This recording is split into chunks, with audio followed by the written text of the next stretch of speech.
Hey everybody, it's the Snowman. This week we celebrate a band that was in the news last week, Aerosmith. We're gonna go through the vinyl, so let's do it.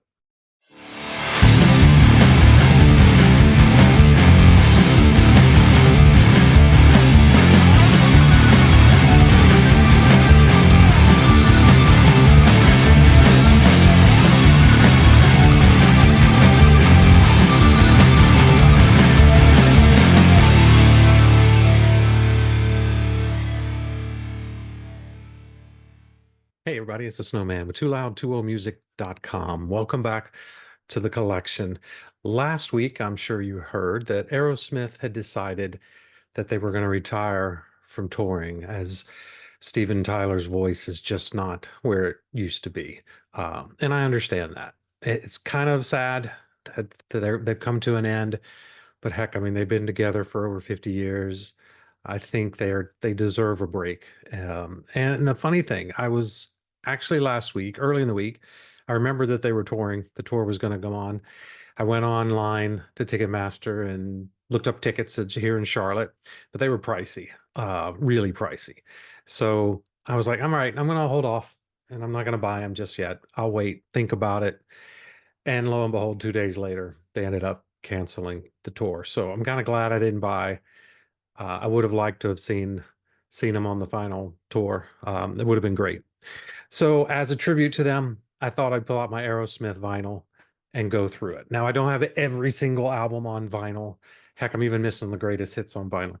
But I do have a good many. I think I have like 15 or 16 albums on vinyl. So I figured why not go through them. And what do you start with? You start with the debut, the Aerosmith album featuring Dream On. This was released on January 5th, 1973. Uh, Great little album.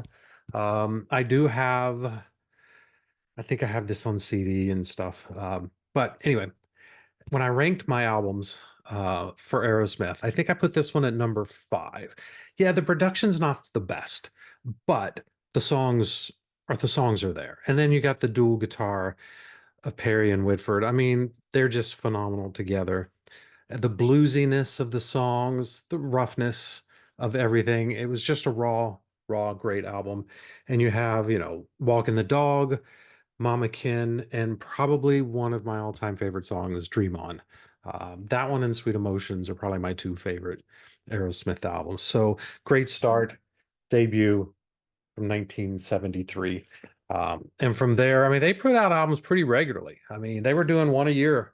Um, and where Kiss was doing like two, they were doing one a year. And you know, it got worse with the drugs as they got later on, but we weren't there yet. But Get Your Wings is the next one, March 15th, 1974. I don't have inserts on these. There's just the paper white, so I don't have anything to show. It's all a black vinyl. Songs on here. Same Old Song and Dance, Lord of the Thighs, Seasons of Wither, Pandora's Box, Train Kept a Rollin'. Just a fantastic, fantastic album. And for me, Get Your Wings is my number three album. They were starting to hone their sound and becoming who they were going to become. They weren't there yet, but they were still finding that sound. And I think this led them more to what we are used to now, and stuff. So just a great album. Get Your Wings.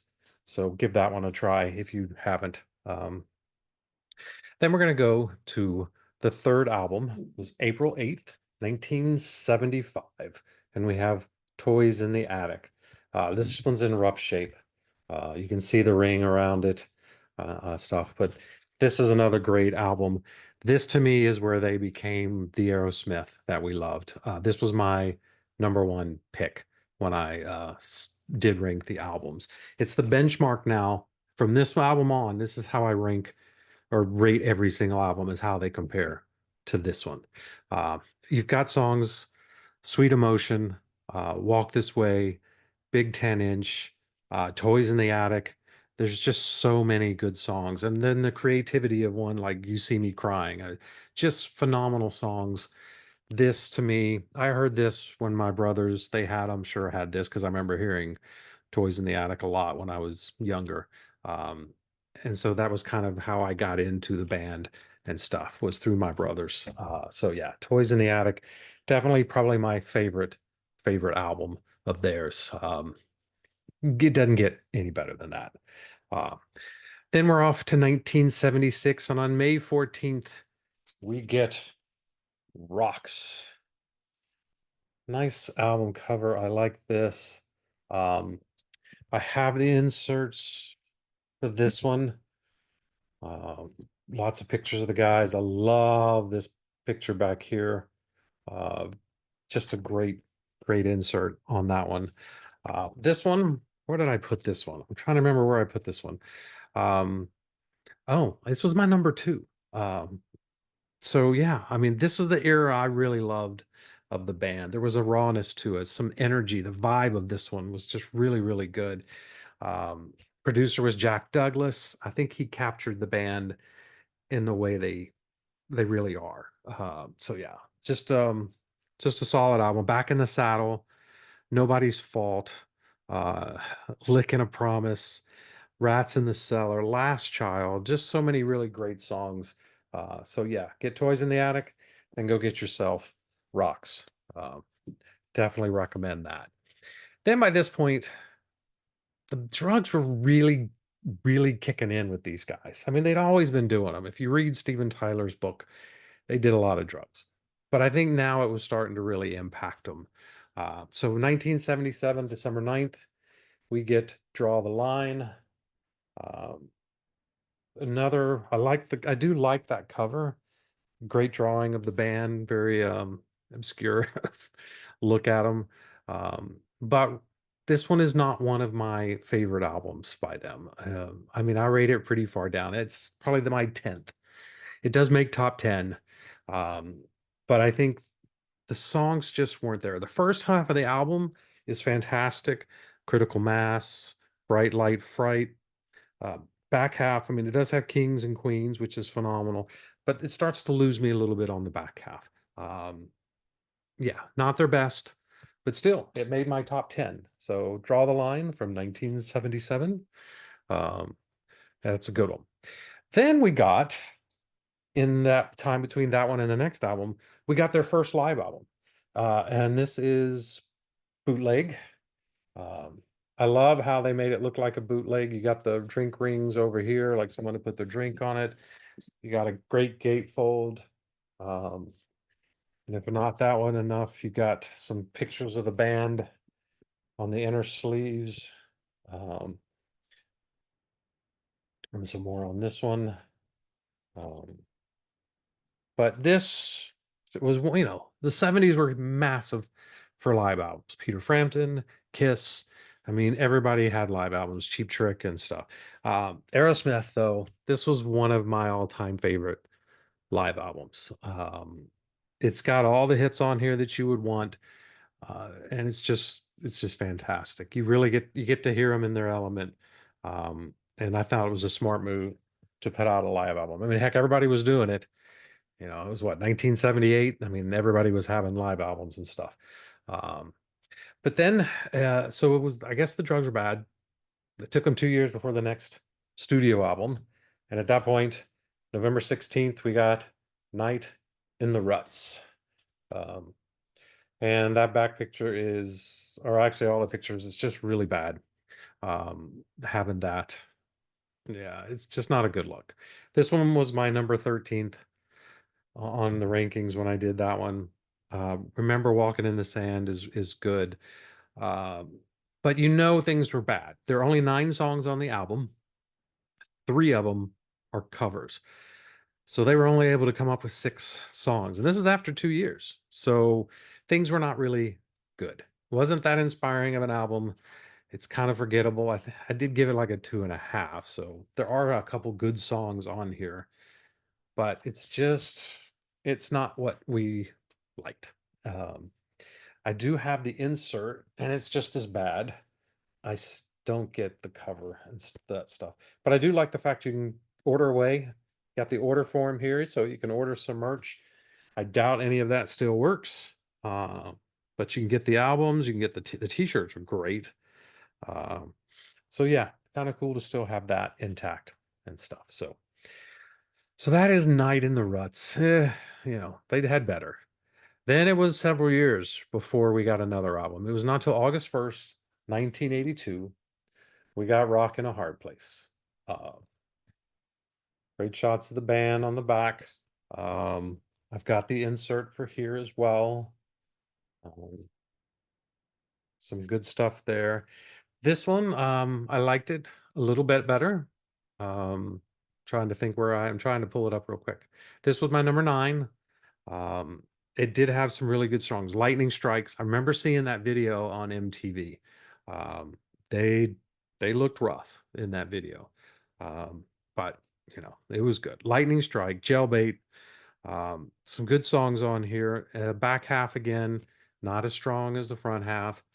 Um, but better than the last couple albums. So I'll give them that. They just still weren't quite there yet.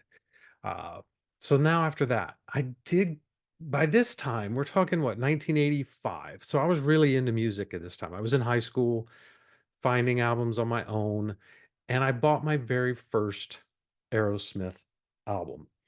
And it was this one, Aerosmith, Done with Mirrors. Um, Great, great clean copy here. Um, I still have Aero Force One, a little flyer insert in here if you want to order stuff.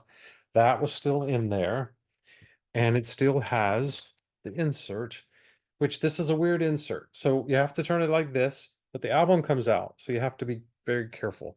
And in the back, on the right side up, is the picture of that. So kind of weird that they flip the pictures like that.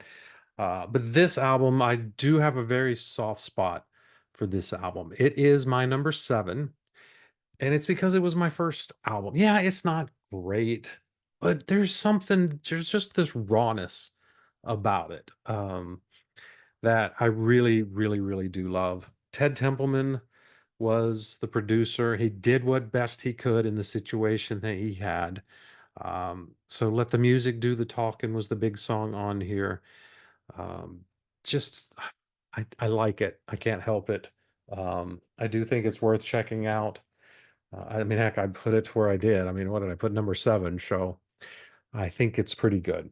Um, and in between that time and the next one, I have Run DMC. Yes, this is the Walk This Way version with Aerosmith on it. So you got Walk This Way and then the instrumental on the other side. Um, no insert or anything. But because it's the Aerosmith song and their version of it, and Aerosmith's actually on it, I bought the Walk This Way 12-inch. So that's kind of cool to have in the collection. Then we finally get to a couple years later after Done with Mirrors. They started to clean up their act, finally. And we get their big thanks to Walk This Way and Run DMC. People were more receptive to the band. They had them back in their mind. And they capitalized on that and released this on August 18th, 1987, Permanent Vacation. Uh, got the insert here, Permanent Vacation. They're in jail. Love that. And you got all the lyrics on the back. Permanent Vacation, phenomenal, phenomenal album. It is my number 4 when I ranked these. They were back in a good way. Production quality, it's as good. You had Bruce Fairburn on the board there, but Ragdoll, Dude Looks Like a Lady, um, Hangman Jury, Angel was another big song for them. Being 87, you had bands like Def Leppard and Guns N' Roses and everything out, but yet these guys were able to come in there and shine very nicely. MTV helped a lot. Their videos were huge on MTV. They even brought in songwriting help. They had Desmond Child, they had Jim Valance, who works a lot with Bryan Adams, and both worked with Kiss. So they brought in some help to help on the songwriting, and it shows in that very much so. And I do have a 12-inch single. I have the 12-inch for Dude Looks Like a Lady. It's also got the special urban mix, and it's specially priced. Yeah, but yeah, so that's the 12-inch. Very nice. It's opens at the top. No insert, just the vinyl on black. Um, but I saw it, had to buy it. That's just kind of what I do when I see the things that I kind of like. So after that one, they kept the ball rolling. 2 years after that, we come with, do I have the right one? Nope. I don't have the next one. I do not have Pump on vinyl. So sorry about that. Well, hopefully someday I'll get that one. But I do have the next one, April 20th, 1993. I have Get a Grip. So this is just the strangest, but yet I kind of like this album cover. Um, yeah, it's just kind of wild and crazy. Um, this one's a 2017 pressing. It's on a 2 LP and it's just black, so nothing crazy. That was one LP. Here's the other insert for that one. Great picture of the band. You got all the songs. Um, and Get a Grip. Get a Grip. Grip. I put it at number 8 as on mine. I loved the opening track. You got the intro, and then you got Eat the Rich. That to me was just an awesome, awesome song. There was also Living on the Edge, Shut Up and Dance, Crying, amazing. And again, the videos is what really did it. The band weren't in the videos. I don't know if they were in the videos at all or just very little. They brought in Steven Tyler's daughter and Alicia Silverstone, and I think that's this album. Might have been the last one too, but they were in the videos and stuff. So that was appealing more to the younger generation and stuff. But again, this is just 2017 pressing reissue. I didn't have it, so I ended up getting that one. And then the last studio album I have on vinyl is Nine Lives. And again, this is another reissue. Um, and it's got the inserts, which I think look great. Lots of cool pictures um, for that one. And it was a double LP. So we get some more cool drawings. And then the songs on that one. This album, you know, it's not one of my favorites. It is number 11. So I did give it a decent score. I think it's a 3.5 or so out of 5. Um, but it's one of those albums. I mean, we're in the 90s, so they filled up a CD because CDs were kind of it. So, you had 62 minutes of CD of music, so just fill up the space. Doesn't mean you should, but they did. It also, it had a few really good songs. It has "I Don't Want to Miss a Thing" from the movie Armageddon, the Diane Warren song. That's on here. Falling in Love is Hard on the Knees. I'm, what else? Pink was another big song, but my favorite one on here is Taste of India. Has that Indian influence into it, the Middle Eastern style playing on it. And I really liked that. Not a great album overall. First half stronger than the second half, which is kind of typical for, I think, the Aerosmith albums. But I saw this and I kind of like, I don't know if it was ever on vinyl before, I don't know. Um, but I saw that, so I bought it. Uh, but that's not the last that I have. I still have a couple more. Record Store Day a couple years ago, we were able to get this live show from 1971. What is it? The Road Starts Here. This is a fantastic album. It's still sealed. I mean, it's not sealed, but it's a gatefold. I haven't taken the wrapper off of it. Um, but it's a fantastic early show before any other albums came out. And they were already playing. It had Reefer Head Woman, Walking the Dog, Somebody, Moving Out, Major Barbara, Dream On, and Mama Kin. So early album, a lot of the songs that end up on the first album are on here. This is just a classic recording. I'm so happy they pulled that out and released it. I did like the insert. It looks like one of the tape covers, and it's got all the little notes on the back and the tape. I really like how they did that one. That was really cool. And then there's something I found not too long ago, um, and it's a bootleg called Rattlesnake Shake. Down at Counterpoint Studios in New York in 1974. Uh, Fantastic show. I love this one too. This one thing about the early albums, if you can find the early live albums and stuff, that is the real Aerosmith in my opinion. The 80s and 90s stuff, that is the glammed up Aerosmith, but for me, it's the 70s stuff that's always the best. So anytime I can find a bootleg or anything that's early 70s, I will take it. This also has Somebody on it, but has Make It, Dream On, Walking the Dog, Pandora's Box, Rattlesnake, and then Train Kept a Rollin', which is fantastic, and then Mama Kin. And that is all of my Aerosmith stuff. So I just wanted to pay tribute to them. I hate that they're having to end it. I respect their decision.